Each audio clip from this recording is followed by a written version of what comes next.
عید کے دن کتنے بار گلے ملنا سنت ہے؟ گلے ملنا ٹریڈیشن ہے، اس کو سنت اور بدعت کا مسئلہ اہل حدیث نے خام خواہ بنا لیا۔ سنن کبریٰ البیہقی میں موجود ہے اور کتابوں میں کہ صحابہ کرام عید پہ جب ملتے تھے تو تقبل اللہ منی و منکا، اللہ تیرے بھی قبول کرے روزے، میرے بھی قبول کرے، یا تقبل اللہ منا و منکم، ہم سے بھی اور تم سے بھی قبول کرے، یہ کہہ دیتے تھے۔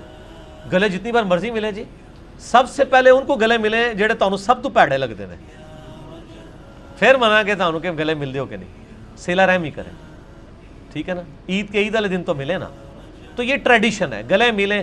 اچھا گلے ملنے کو تو سارے بدعت کہتے ہیں، عیدی کو کوئی بدعت نہیں کہتا، یہ کون سی سنت ہے؟ مولوی بھی کہے گا یہ جی وہ جو دولہا ہے نا اس کا وہ سیرا باندھنا ہے یہ تو ثابت نہیں ہے، تو دولہا سے 5000 روپیہ نکاح رجسٹرار کا اور مولوی کا 4 لائنیں پڑھنے کا یہ لینا ثابت ہے؟ نہیں، تو اے تو کدے نہیں کیا بدعت ہے، دونوں ہی جائز ہے، یہ ٹریڈیشنل ہے، ٹھیک ہے۔ شادی بیاہ کی کوئی رسم بھی جب تک اس میں حرام کام نہ ہو اس کو آپ بدعت نہیں کہہ سکتے، یہ ٹریڈیشن ہے، عرب کی اپنی ٹریڈیشن ہے، ہماری اپنی۔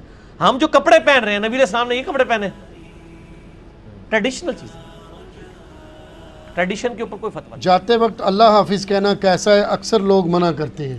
اکثر لوگ نہیں منع کرتے، یہ اہل حدیث ہی منع کرتے ہوں گے، وہ تو کسی کو کوئی تکلیف نہیں ہوتی۔ جی یہ عید مبارک کہنا، جمعہ مبارک کہنا، اس کے اوپر تکلیف صرف اہل حدیث علماء کو ہوتی ہے، تو ان کے لیے تو ہمارے پاس بڑی پھکیاں ہیں۔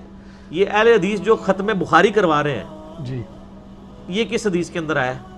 تو کہیں گے ہم ثواب کی نیت سے نہیں کرا رہے، تو سر اگر ثواب کی نیت سے نہیں کرا رہے تو پھر لوگوں سے چندہ نہ لیں۔ اگر مجھے پتا ہو کہ ختم بخاری کا مجھے ثواب ہی کوئی نہیں ہونا تو میں 1 روپیہ نہیں تو دیا گا، اے بس آندہ ختم بخاری جدوں پوسٹر لگاؤ نا، اور جدوں پھر چندہ دے مگن کسی سے جانا نہیں ہے۔ جی اور دوسرا یہ بتانا ہے کہ بغیر ثواب کے نیت کے ختم بخاری میں شریک ہوں، کوئی بھی نہیں آئے گا۔ نہیں ہے۔ یہ سارے اجتہادی مسئلے ہیں۔ بدعت کی تعریف ہے من احدث فی امرنا ھذا، ہمارے تعلیم کی ہوئی چیز میں کسی نے کوئی چیز داخل کی۔ ٹریڈیشن کے اندر کوئی چیزیں ممانعت نہیں ہے، ہمارے کپڑے بھی ٹریڈیشنل ہیں، کئی معاملات ہمارے ٹریڈیشنل چل رہے ہیں۔ آپ دیکھیں عرب کے لوگ حیاک اللہ کہتے ہیں، حیاتی ہوئے، اسی پنجابی کہنا حیاتی ہوئے، زندگی لمبی ہو تیرے، یہ عرب میں ٹریڈیشن ہے حیاک اللہ، ٹھیک ہے۔ تو اسی طریقے سے ہم کسی کو اگر خدا حافظ کہہ دیتے ہیں کوئی حرج نہیں ہے، اللہ حافظ کہنے میں کوئی حرج نہیں ہے۔ بہرحال یہ ہے کہ جب آپ کسی کے پاس آتے ہیں گفتگو شروع کرنے سے پہلے السلام علیکم ورحمۃ اللہ کہہ لیں۔ باقی آپ کی جو اپنی ٹریڈیشنز ہیں ان کے اوپر کوئی قدغن نہیں ہے کسی کے اوپر بھی، ورنہ تو دین جو ہے وہ عرب کے اندر ہی رہ کے ختم ہو جاتا۔ تو بدعت میں مجھے 5 گھنٹے بولنا پڑا ہے، مسئلہ 75A اور B، یہ اتنا مشکل ٹاپک تھا، صحیح، ٹھیک ہے۔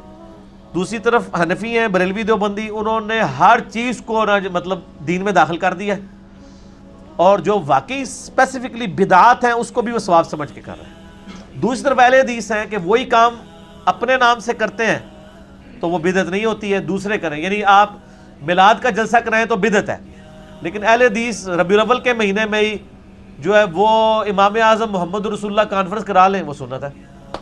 نہیں کراتے کیا؟ ربیع الاول میں اہل حدیثوں کے پروگرام نہیں ہوتے؟ بالکل ہوتے۔ دیوبندی سیرت النبی کے نام سے کرواتے ہیں، بریلوی میلاد النبی کے نام سے کراتے ہیں، یہ جناب وہ امام اعظم کانفرنس کروا دیتے ہیں، ٹھیک ہے۔ نام تو مساروں کے پتہ ہے نا، جیسے وہ بریلوی دیوبندیوں کے بزرگ ہوتے ہیں دامت برکاتہم عالیہ اور مدہ ذلہ، جی اور جو شیعہ کے بزرگ ہیں وہ آیت اللہ ہوتے ہیں، جی، اور اہل حدیثوں کے کیا ہوتے ہیں؟ حافظ حافظہ اللہ۔ دیکھا ہے تو فوراً یاد ہے، سارے نے اپنے اپنے لفظ۔ یہ حافظہ اللہ جڑا ہے یہ کیڑی حدیث ہے؟ صحیح، کسی ضعیف حدیث بھی ہے کہ حافظہ اللہ تے خدا حافظ تے حافظہ اللہ کی فرق ہے؟ صحیح بات، وہ نہیں ترجمہ ہے، ٹھیک ہے۔